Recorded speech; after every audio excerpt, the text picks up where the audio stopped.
Hello, and welcome to another episode of David's Divergent Discussions.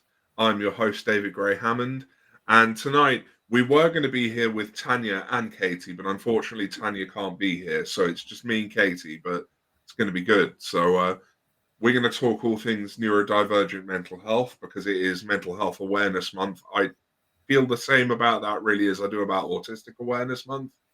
Like, the whole awareness thing feels kind of icky to me, so maybe we'll try and reclaim it a bit. But first of all, audio descriptions. I'm David Gray-Hammond. I am a white Mediterranean male in his mid-30s.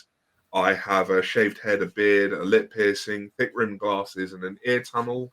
I'm wearing a grey t-shirt, sat next to the rickety bookcase, in a room that you used to be able to see was blue, but obviously British summertime is ending, so now we're in for the dark months.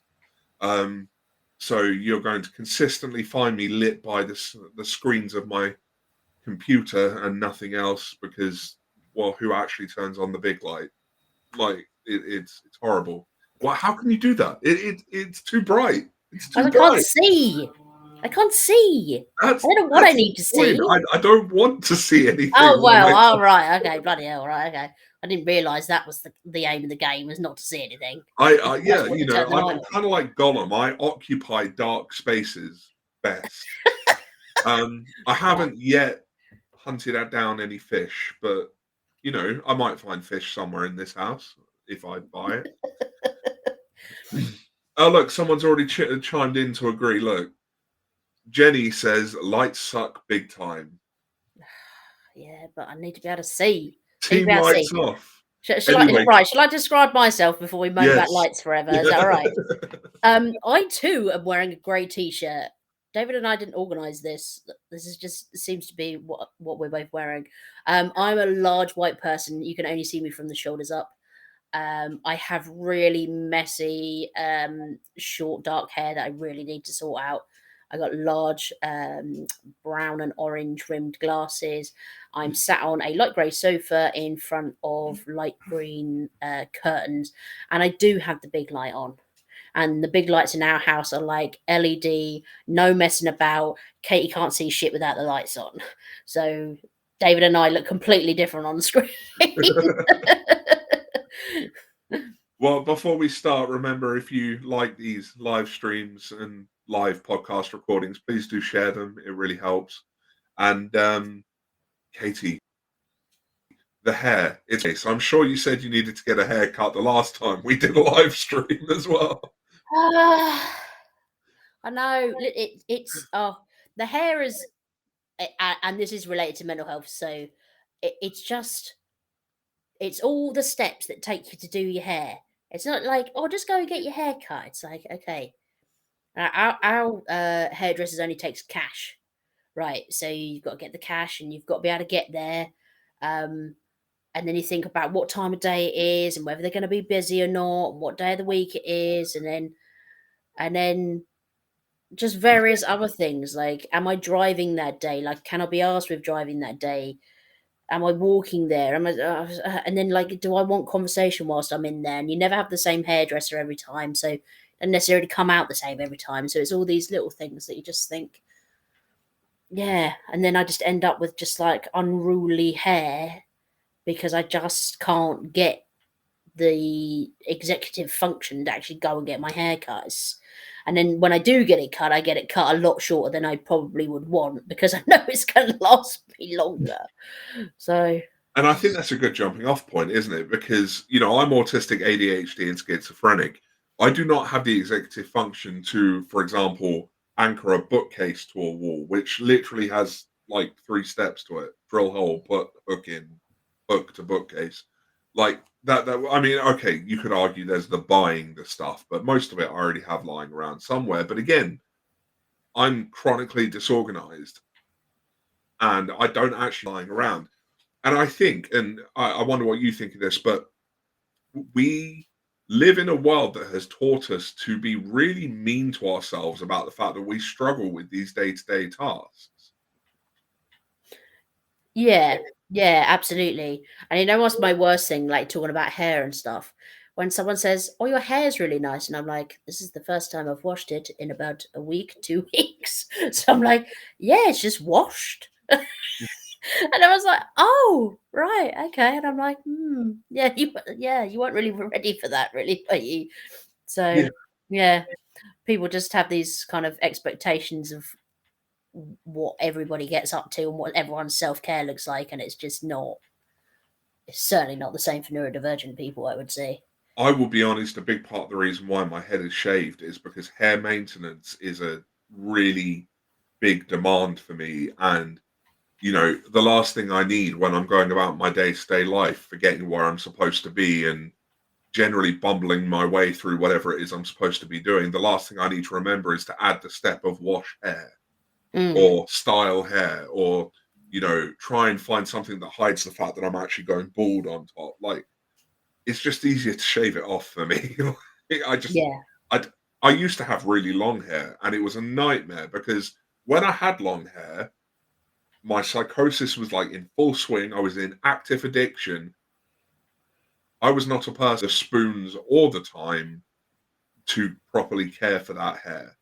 And I'll be honest, taking that step out of my life has been really helpful for me. Mm, mm, Um, but I will say it's not an option for everyone because we live in a world with like gender norms because apparently that's a thing. And like I think about, for example, a lot of women can't necessarily shave their head even if they want to because there's this weird idea in society that shaving your head means you're completely unstable. And it seems to be almost exclusively centered on women shaving their heads. yeah, yeah. Because shaved head men don't have a history of just being fucking lunatics. Yeah. Mm, yeah, nothing about that at all. Yeah, I don't know. There's just as usual, women and people who are perceived as women are just set to this kind of standard that is just completely and utterly unrealistic. And not only are women and those of us who are perceived as women have to do the majority of caregiving of children, like in a very heteronormative, in a very normative manner. I mean, to say, like, look after the children, do all the housework, keep the garden. Also, in this day and age, have a job as well. Oh, and also, if you can look absolutely fucking immaculate whilst you're doing all of that, and be like a size 8, that would be amazing. And smile whilst you do it too, because you're supposed to enjoy this. This is supposed to be fun.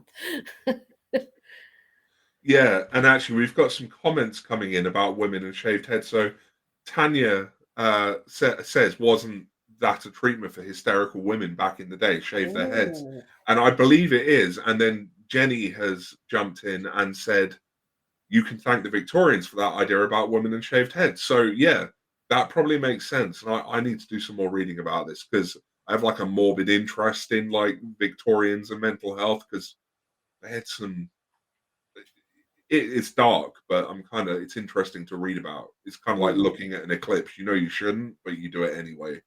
Yeah. And Northern Aughty has chimed in to say, I first realised I was going bald when I noticed it was taking longer to wash my face. That is a fair point, and I've been there. I've been there. Much solidarity. Yeah. Don't show off. Don't show off that you're washing your face. Yeah, What is this? Coming in here. Yeah, I'm bathing, washing my face, like whatever. yeah. Unbelievable. But yeah, we've talked about the gender expectations, like layers that exist to what we're expected to do on a day-to-day basis. And it only gets more complicated when you're neurodivergent because there's either extra expectations or there are extra barriers to meeting those expectations. And then Absolutely. people go, oh, why are all these neurodivergent people experiencing poor mental health? Well, maybe it's because society is a nightmare. Yeah. Yeah.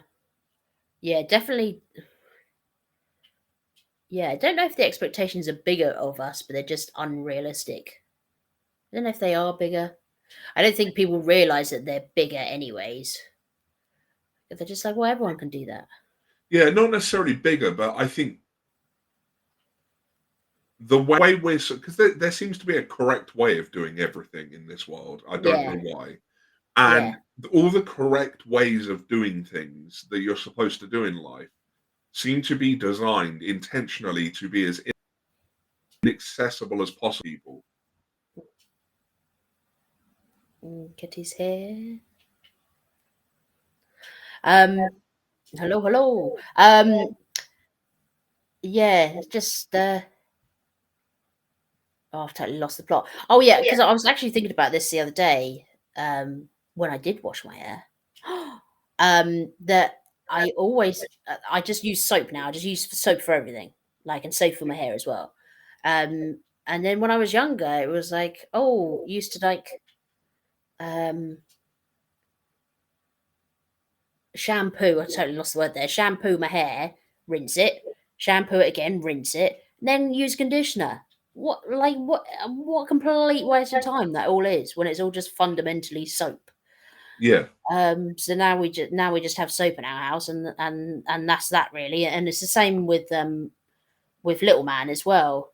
They've got all these newfangled stuff for Johnson's and Johnson's and baby this and baby that, and it's just use soap. I mean, it's still baby soap, but like we just use soap with him. His I'm not hair's going to lie.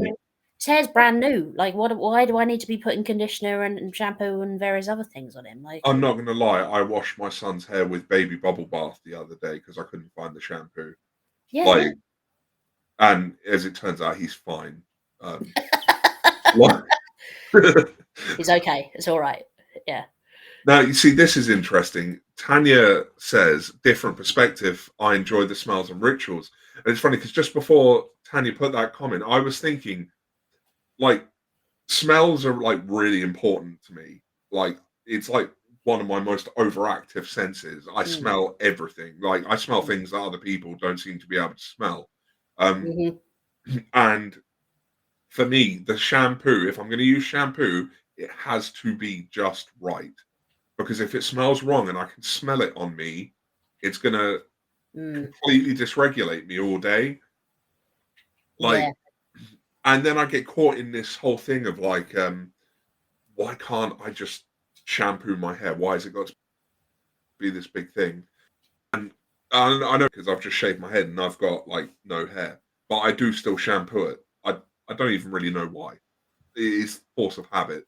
Uh, but but yeah, it like sometimes I get really wound up by my sensory differences because I look around at everyone else just kind of going about their lives and not really thinking about this stuff. And I'm constantly sort of getting caught up in this thinking of like, and it's neuronormativity. It's sort of inbuilt ableism, internalized ableism. Like, why can't I just do it? But how do you know that everyone that I like? Yeah, there's definitely a guess there about the fact that everyone else is just getting on with their lives and not Yeah, smelling everything or not being annoyed by smells. yeah, Do you think other people get annoyed by smells? Is that just an autistic sensory processing kind of thing? yeah, yeah. I mean, I assume that other neurodivergent people also have a big thing of poo smells, but I guess I always just maybe I'm wrong. I've always just assumed that for neurotypical people, for example, it's not such a thing. But maybe I'm making the wrong assumption. I don't know. If there's a neurotypical watching this who is particular about smells, please put me out of my misery. Let Um, us let us know. Yeah. No, I mean, maybe not, but I do find that I smell things a lot sooner, or it just smells that other people don't smell. Like yeah, other non-autistic people just don't just I'm just like, oh, what is that smell? Or I'll be able to we might smell the same smell, but I'm going to be able to tell you what it is a lot quicker than anybody else would be able to. yeah, And I'm like that with perfumes as well. Because I just kind of have to know what the perfume smells like. So when I do wheelchair basketball with the other coach and he goes between 2 or 3 different aftershaves, and I'm like, "Oh, you've got dupe on tonight." And he's like, "How do you know that?" I was like, "Because I know what dupe smells like, and you smell like that." So yeah, yeah. Whereas I don't think everyone else. Yeah, I get a bit funny about perfumes as well because I can be a bit. unintentionally possibly quite creepy, which is really not my intention at all, because one of our trustees at work wears Savage, and there's a Izumiyaki one he wears as well. And I can smell. This is going to sound really, really weird. I can smell that he's in the office before I've even walked into the office, and I can smell that he's coming down the road when I'm in the office and he's not. Because I can smell the perfume, and then I just sit there going, "Oh, Drew, you smell so nice," and I'm like, "I can't, just shush, just stop saying these things to like our 65-year-old trustee." Like, it's probably a bit weird, but he's just looking at me like, I smell people. I've just embraced it. Like, yeah, like, sorry, I'm just gonna have to tell you smell nice. I mean, if you didn't want people to think you smell nice, don't wear don't really smell expensive nice. perfume. Like, You know what I mean? Like, just rough it like the rest of it's us. like wearing a Dr. Seuss hat and expecting people not to comment on it. Like, Yeah. but it's going to sound like we've gone off on a tangent, but watch me bring it back. Here we go. So Northern Naughty says, like sound, I usually have to be in control of the smell. I make super noodles. It smells great. My partner makes the same thing. It makes me sick. And actually, yeah, this is really important to neurodivergent Mm. mental health, especially if you're autistic, because having control of our sensory environment is in our well-being. If we are being bombarded with sensory experiences that we find, let's say, traumatic, it's that autism plus environment equals outcome thing. You know, we're going to feel worse if, you know, being in that sort of environment where we have no control and it's just one horrible thing after another, it's no surprise when we don't cope with it well. Whereas for me, like for example, I'm sat in a dark room at the moment, but later it will have galaxy projectors. I've got an oil diffuser. I've got LED lights. Like I make it look like a nice sensory space for me. And for me, having that space is really important to my mental health because one of the things that causes a great deal of monotropic split, as Tanya would call it, I'm waiting for Tanya to chime in the comments now. Things that causes that monotropic split for me, where my brain is trying to focus on multiple demands at once and can't cope. Sensory stuff, it's I can't cope with that sensory stuff. It just overrides everything, and it burns me out quicker than anything. And you know, whilst being burnt out isn't necessarily the same as you know, a mental health condition in itself, it can lead to worse mental Mm. health outcomes. Mm. Yeah, absolutely. I find that I have that with sound, but not anything else. Smell will distract me, but sound will I'll just completely and utterly lose it. So if there's like another conversation going on in the office and I'm in the office, then I'm just like, I can't, I can't do this anymore. Like I need to put earplugs in. Or Yeah. even if I'm having a conversation in my brain and then someone interrupts that to talk to me, but yeah, completely. Don't know what I'm doing anymore. If there Um, is too much sound for me, my brain does like the neurological equivalent of if you like jumped into the sea sort of 3 miles out and tried to swim back to land. okay, yeah, I I can don't get know that. if that makes sense. I hope that makes sense to people, but it literally feels like my brain is drowning when there are too many sources of noise. Yeah, I would say that's yeah, I would agree with that. Um, yeah, just hear everything all the time. Yeah, and even if it's not people, it's stuff, and it's other things that people don't hear. Electricity. You know, we've got a flat above the office as well, and they're just like stuff from up there, and people can't hear it or smell it or whatever. But it's right there for me, and it just drives me absolutely completely and utterly bonkers. But when you're already struggling with brain fog, which I do quite a lot, and you know, baby brain has added to that. Oh, very very much. Um, you know, you're already trying to trudge few blimey through um like all this brain nonsense of just having a head full of like glittery spaghetti, then trying to work out what you're doing, and then add other sensory stuff to it, and it's just like sometimes I go into the office, I do about half an hour's worth of work, and I think, bollocks, I'm going home. It's just completely and utterly pointless me being here, because I'm not going to get anything done today. Yeah. So one of the fun things my brain does is add its own sensory experiences. So, oh, I clicked the wrong one. Hang on. Here we go. Says that someone once recommended them a sensory deprivation tank, but they couldn't get over the shared water aspect. Well, shared water aspect aside, I'm schizophrenic, and if I am in a silent room, my brain will add sensory input that isn't there. And for me, that can be exhausting. And when it does this, like when I'm working and stuff, it's really difficult to explain to people. It's that, I guess it's like that double empathy thing, isn't it? If you've not experienced it, it's difficult to really get the experience across. But like sometimes, especially when I'm really struggling, there is no peace at all. Like I cannot get any peace. So I come in from a world that has been bombarding me with sensory stuff to sit alone in a room with a brain that is bombarding me with sensory stuff. Mm, mm, mm. Not the same thing. But I get that. I mean, you might get this with OCD anyways, but like the intrusive thoughts of OCD Yeah. is very much so it's not noise for me. It is because it's me. So I hear my thoughts. I don't see in pictures or think in pictures or anything like that.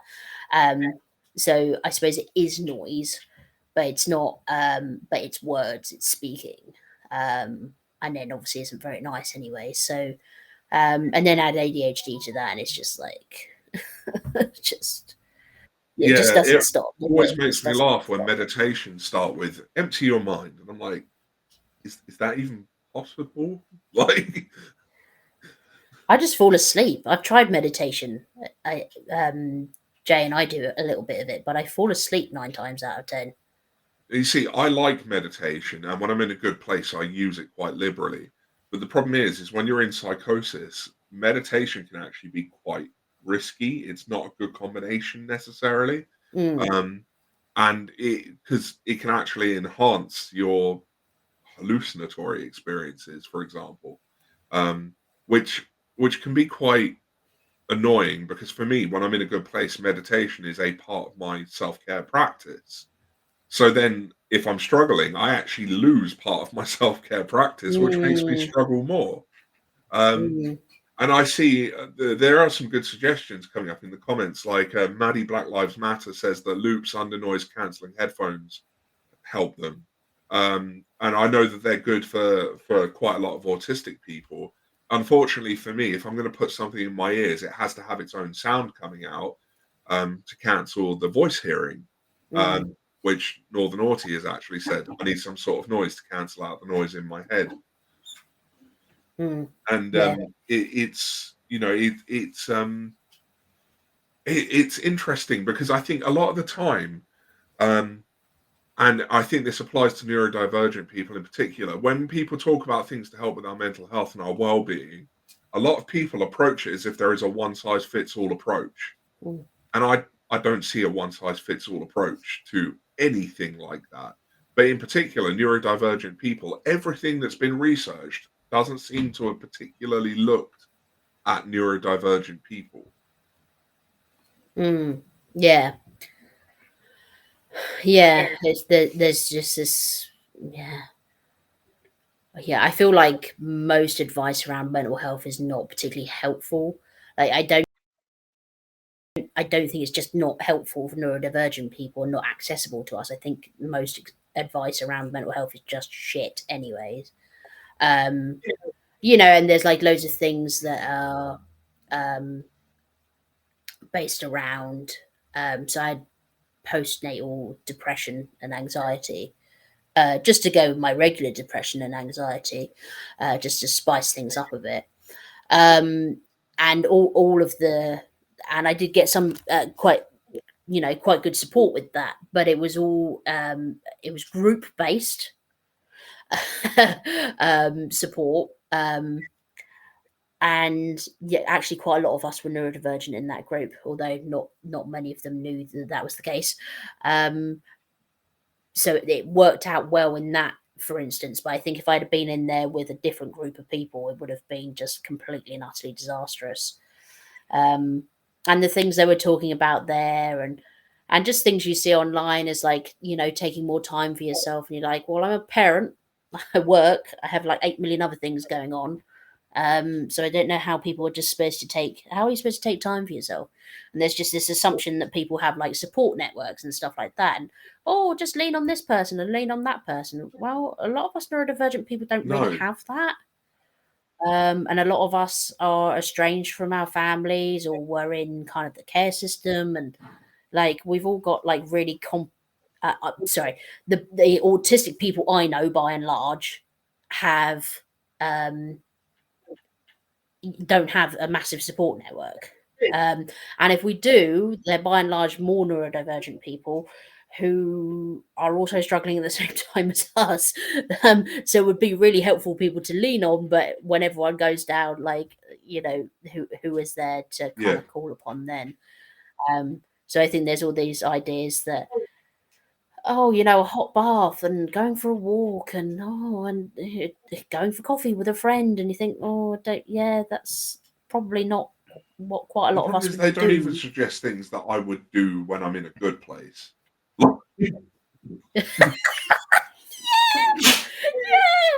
Yeah, it's true. Yeah, it's true. I mean, I can't get in and out of the bath safely. So, like, why am I having a hot bath? It's yeah. not what I need. It's really not.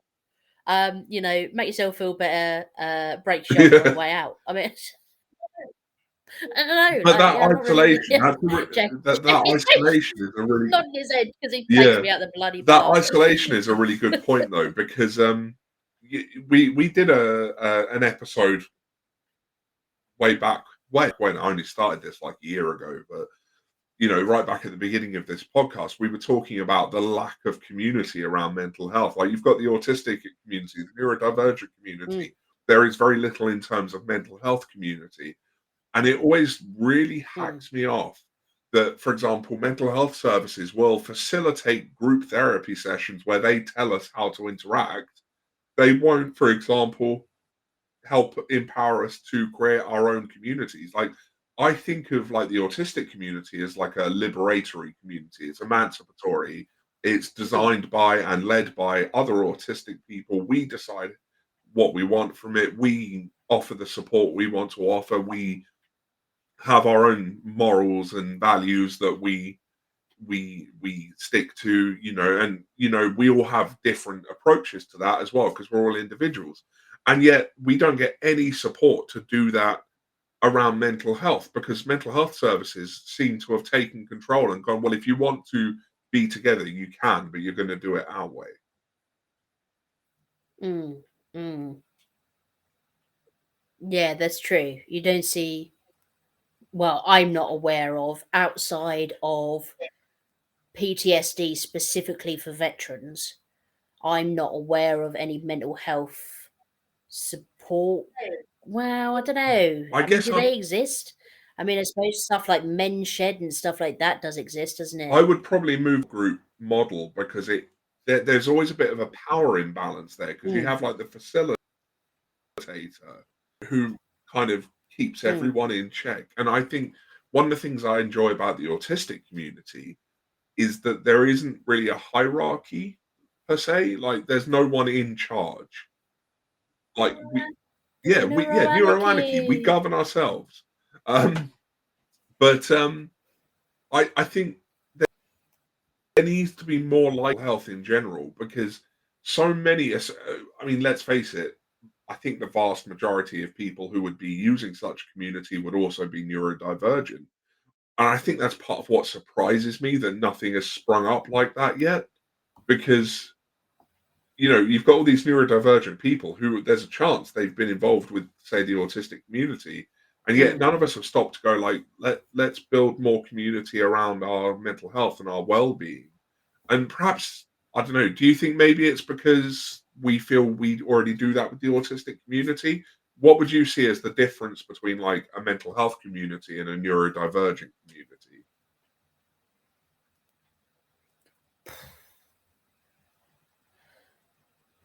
I don't know. That's a really hard one.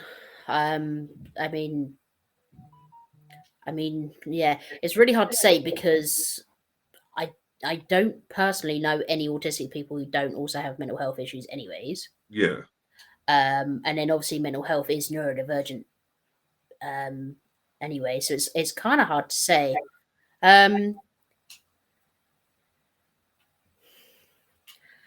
hmm, I don't know. There's not like there's mad pride does exist, it does. right?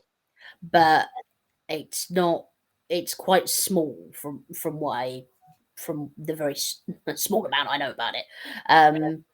Whereas autistic pride is a lot. I don't know if being autistic and being ADHD, um, having cerebral palsy, being Down syndrome, whatever, is makes up like a lot more of someone's personal identity or the way that they experience the world, much more so than their mental health.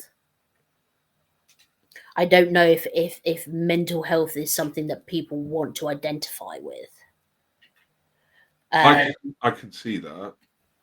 like, I can see why people wouldn't want to. Like, I share that I'm OCD all the time because of the people I'm around. Like, it makes sense for me.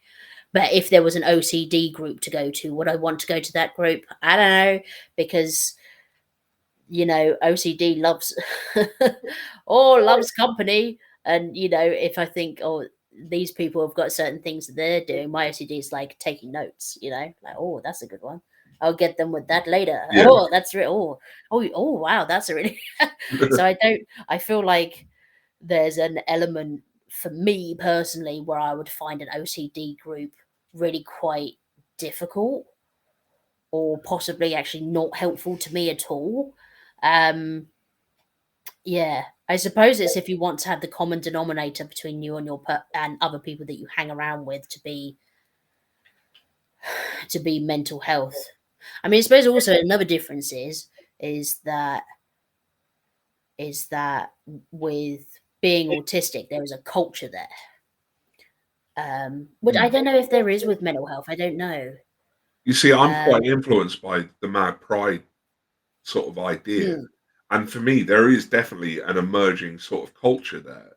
It's okay. one that I think it could do with being more accessible. And I personally think that there are not just parallels between mad pride and the neurodiversity movement, there are direct overlaps. Mm, For example, like I speak of mad pride a fair bit on my Substack writing, and for me, like being schizophrenic is an identity okay. because it's a part of my neurodivergence, and not all neurodivergence has to be wow. I'm so excited to have that, like because it can be really really crappy at times. Mm, But for me, mad pride it's the same as autistic pride. I refuse to be ashamed because the world wants me to be ashamed.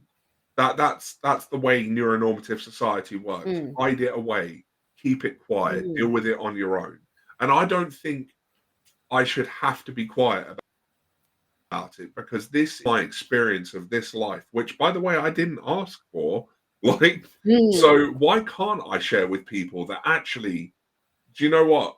It gets really crap at times, but mm. also it's part of what makes me the person that you're seeing today. Yeah. Yeah, I suppose yeah, I suppose it's also because uh mental health has to kind of like originate somewhere, doesn't it? Right. Yeah. So um yeah, and so much of that is going to be from trauma and neglect and abuse and various other things. So it's pride in survival. Is that like even I a right thing to say? I don't know.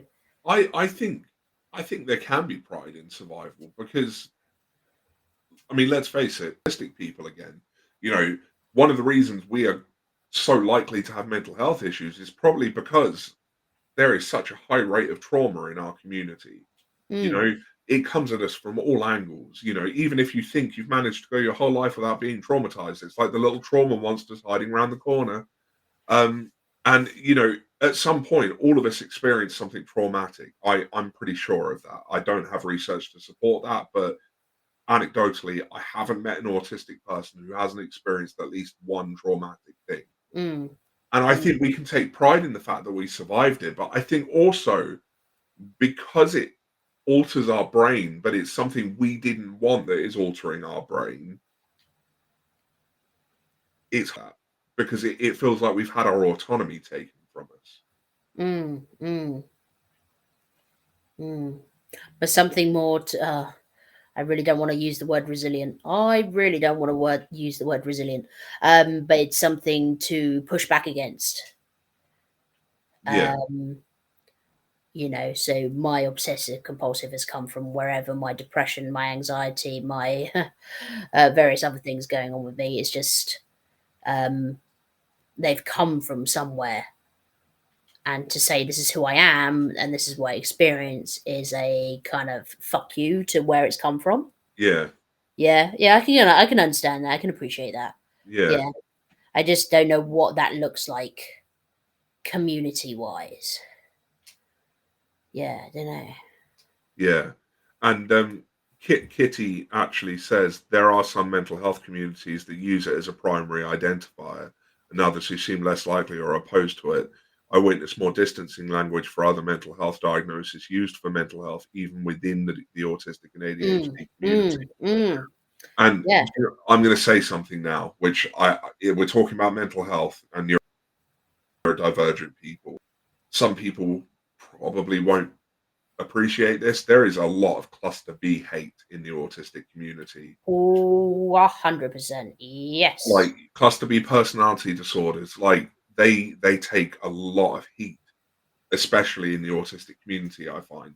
Now, that's not to say that everyone with a cluster B personality disorder, so not every autistic person is perfect. Like, bad things can happen. People can do bad things. People can be associated with negative things. I don't think it's fair to reduce entire diagnoses bad outcomes because it fundamentally undermines. And someone's asking, Maddie Black Lives Matter is asking what cluster B is. Cluster. So in personality disorders, you have cluster A, cluster B, and cluster C. Cluster B is personality disorder and narcissistic personality disorder. Um, those personality disorders in particular tend to get the blame for a lot of the abuse that goes on. And yet, there probably is some evidence that there are relationships between those diagnoses and the perpetration of abuse. But it's a give and take, like with any diagnosis. I'm schizophrenic.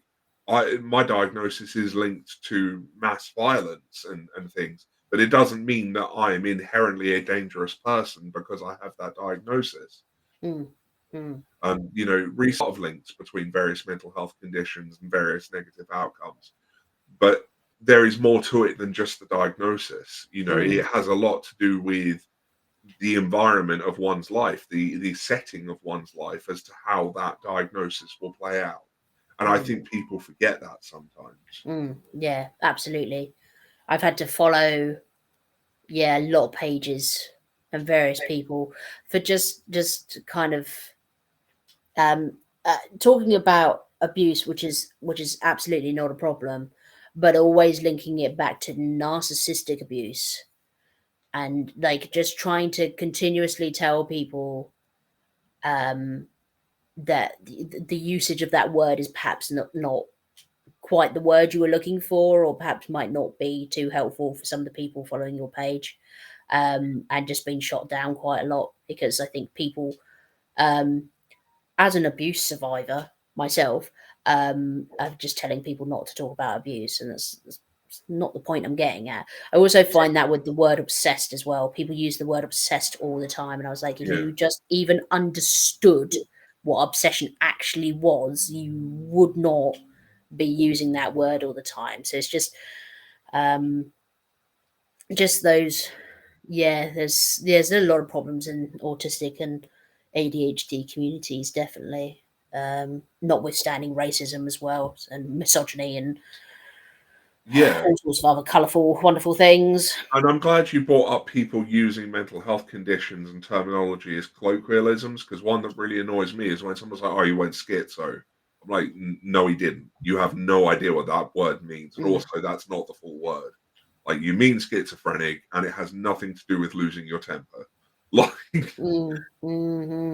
yeah, yeah, absolutely. Yeah, and I find that most of those words are again kind of put towards women or people who are perceived as women. Just, oh, she's crazy. Oh, they're hysterical. Oh, psycho woman. Oh, all this kind of thing. yeah, and Yeah. a lot of these colloquialisms, I don't think people realize when they use them, they are literally aiding in the oppression of multiple minority groups all at once. Because, there is a gendered history to it, there's an ableist history to it, there's racist history to it, and these colloquialisms that have developed the steel terminology from mental health conditions, they are all rooted, deeply rooted in forms of oppression. Mm, yeah. Yeah. So it's difficult to read that stuff. And and I've probably done very similar in the past, I have no doubt.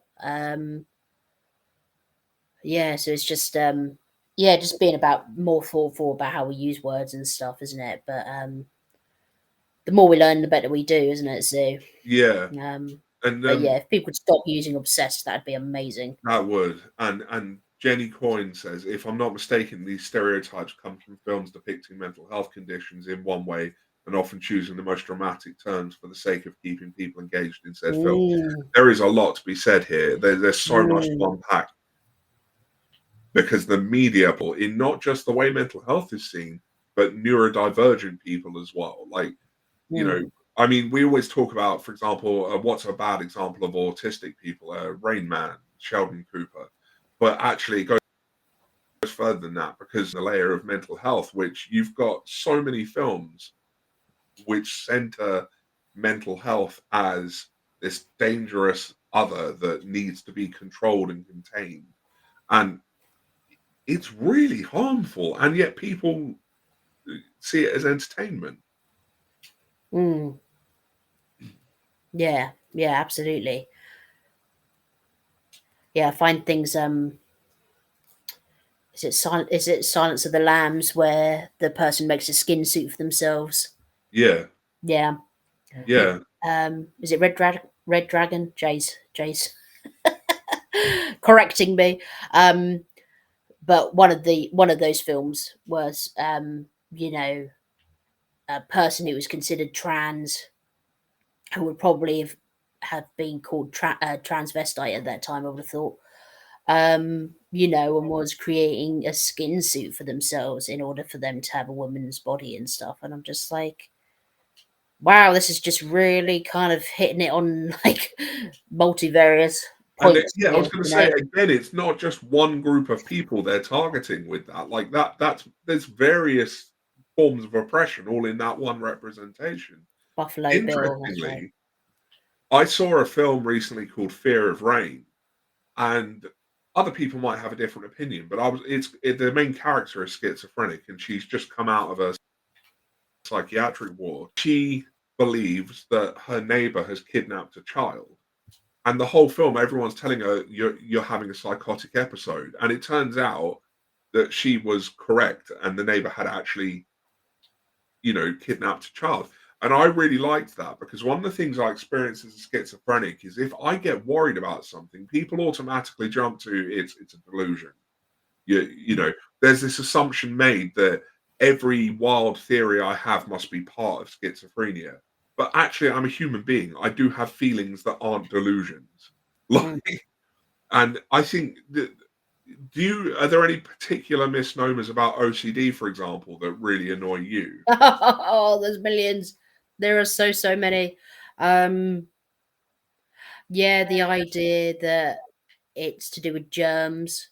It's to do with germs and cleanliness and things being just right.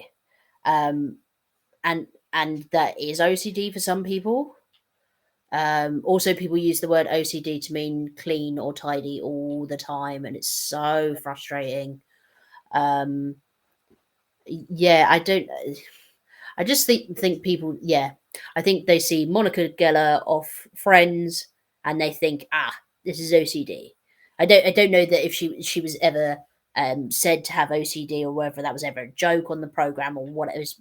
Obviously, Friends is a massively problematic program, anyways. But yeah, there's this idea that it's a kind of clean freak, you know, um, condition, which is true for some people, but for an awful lot more of us, it's just not the case whatsoever. And it's not just about the cleanliness and the checking of things. It's all the and how time consuming that is, and how if you've started one place and you've been interrupted somehow, you've got to start all over again, and how long things can take to do that. It's also to do with the thoughts that you have in your head as well, like, and if I don't do this, like, my whole family's going to die, or if I don't do this, then something really awful is going to happen to my child, or if I don't do this, then XYZ. You have to live with that all day, every day. That's really hard, heavy shit to live with. And people just think, oh, you just like to clean your hands, and they just think, oh, it's really, there's a real again, the media has not helped with that. There's like a real downsizing of it. Like, it's not really a thing. I had the trigger warning. I'm going to talk about one of my delusions in a fair bit of detail here. But during one of my episodes, I believed that I was trapped in a computer simulation.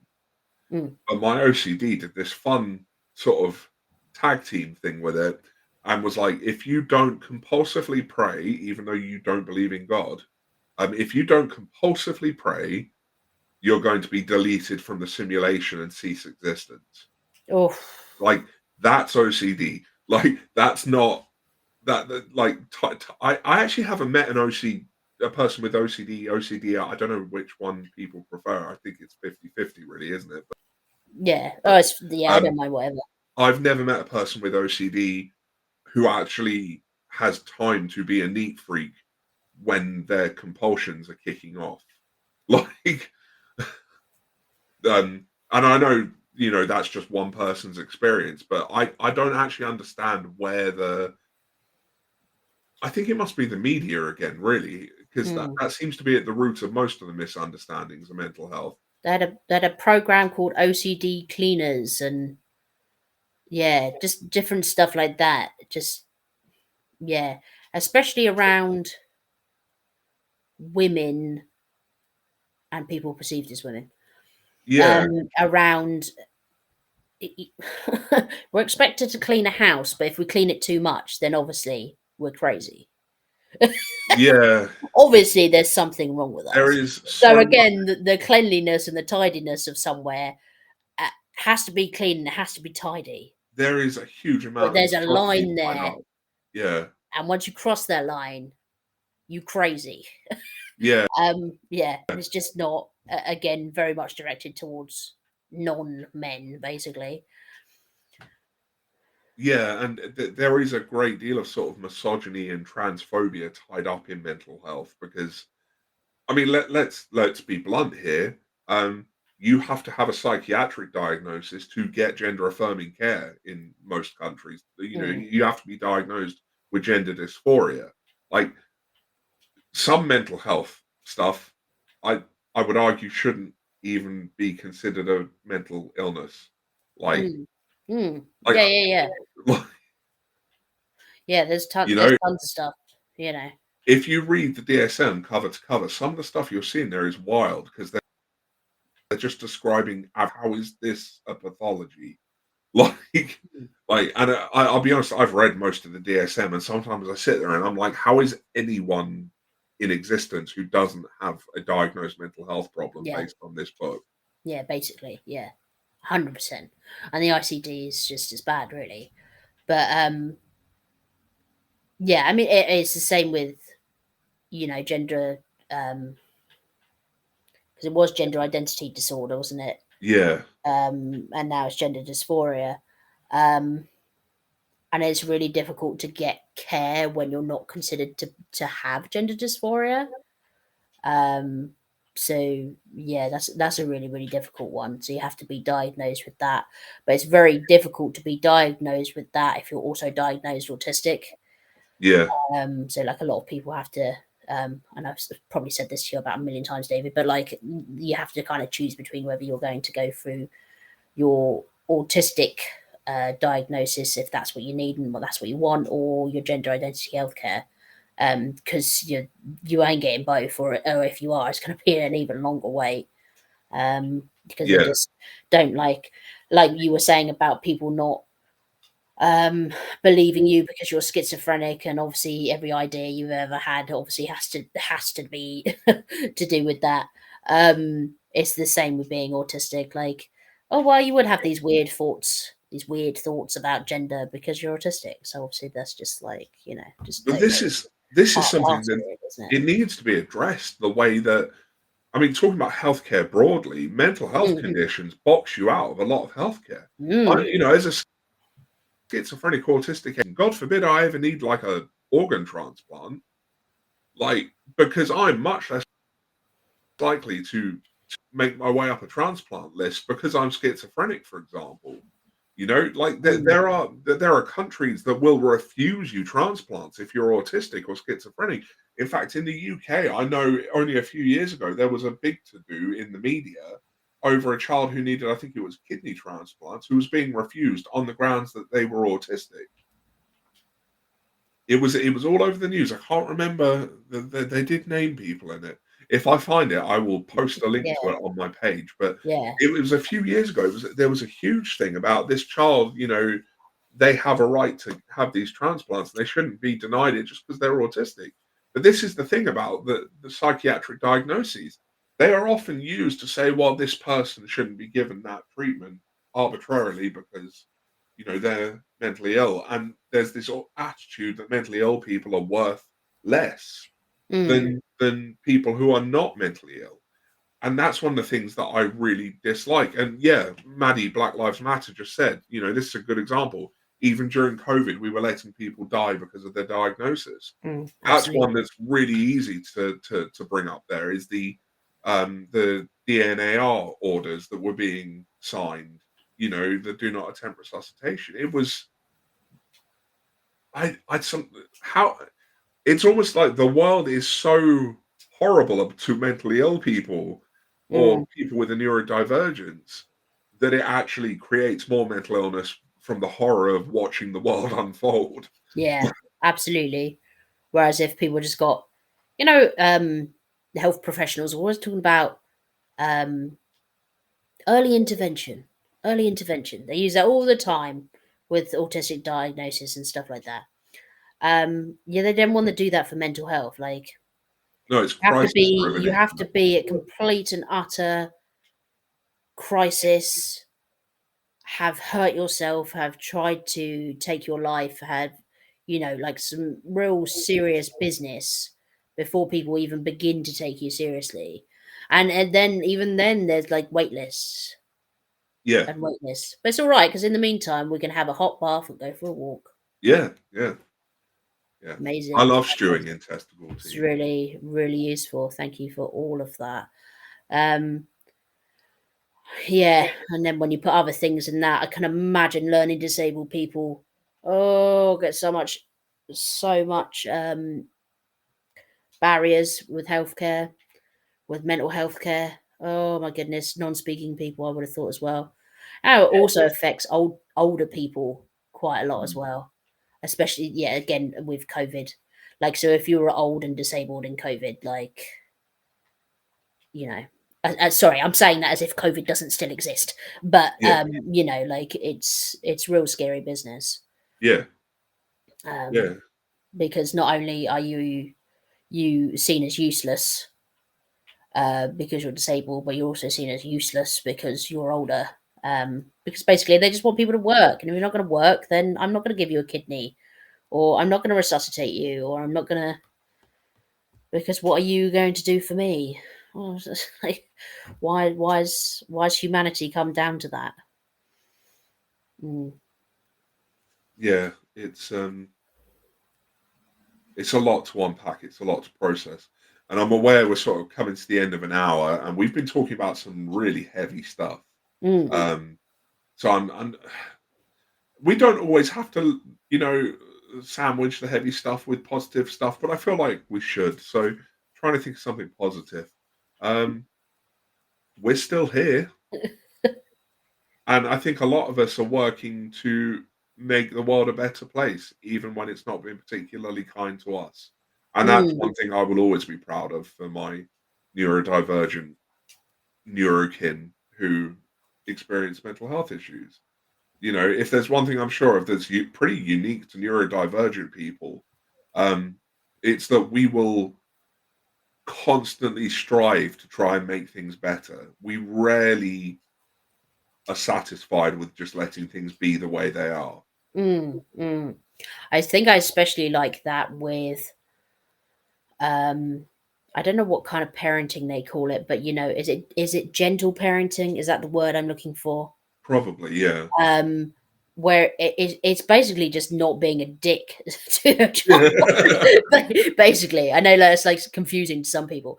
But yeah, I think um I don't know, this generation of autistic people, I don't know whether that makes sense, but it seems to be something that I'm seeing a lot of, about how to co-regulate, how to give autonomy to your child, how to take them and follow their needs and stuff like that. And I'm hoping with that and more people, because we didn't even touch on the education system today, but Jesus Christ, with that, um, even just all of that information now. So if my young man goes into the school system and it really doesn't work for him, like, I know that there's enough resources and there's enough groups out there specifically about autistic parenting and homeschooling of probable autistic children. That's a fantastic thing that we have. And that really is one of the beautiful things about the autistic community is there is a level of mutual aid going on, because even if we're not helping each other out financially, we're producing resources, we're creating knowledge, we are tearing down barriers. Mm. And I think that's really, really important, because I think one of the issues that, say, autistic people from the 90s and prior have struggled with is there were so many barriers. There was not much in the way of resources. It was autism was said in Mm. hushed tones, as was our mental health issues. Um, but we're moving into a world now where people are opening up. We are co-creating things. We are coming together to affect change, something that's really important. Mm. Absolutely, absolutely. Because a conversation like this wouldn't have happened, couldn't have happened. Yeah. Dial up internet and everything else. And then even before that, like, there's just, yeah, online for people to go back to if they want to, or join in the conversation elsewhere, or relate to something or resonate with something. Like, that's a really important thing for me personally, with the autistic communities that I'm part of online. Like, and mental health stuff they shared through the autistic communities online, is there's just like, I'm not the only person who does that, or I do that and this person's got, like, because they're autistic, got like 20 different ideas on how to combat that or help with that or support that in some way.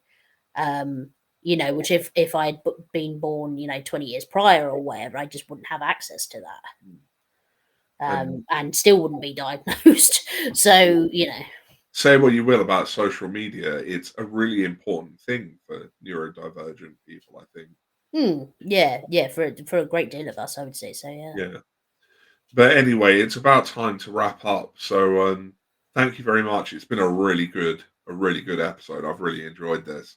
And I'm hoping that all the people who've listened this evening live have enjoyed it. And certainly anyone listening after it's been live to when it's recorded. Thank you for tuning in, all of you. And As always, this has been David's Divergent Discussions. I've been here with Katie Munday talking about neurodivergence and mental health as part of mental health awareness. Next week, I believe, I have Rachel Gavin again, and we'll be talking about the new mental health bill. We might be getting into why it's not necessarily all it's cracked up to be, because there's been a lot of talk around what it's going to achieve, and I think there's certainly some questions as to whether it's going to achieve exactly what they say it's going to. But in the meantime, thank you for listening, and I will catch you all in the next episode. Goodbye. Bye.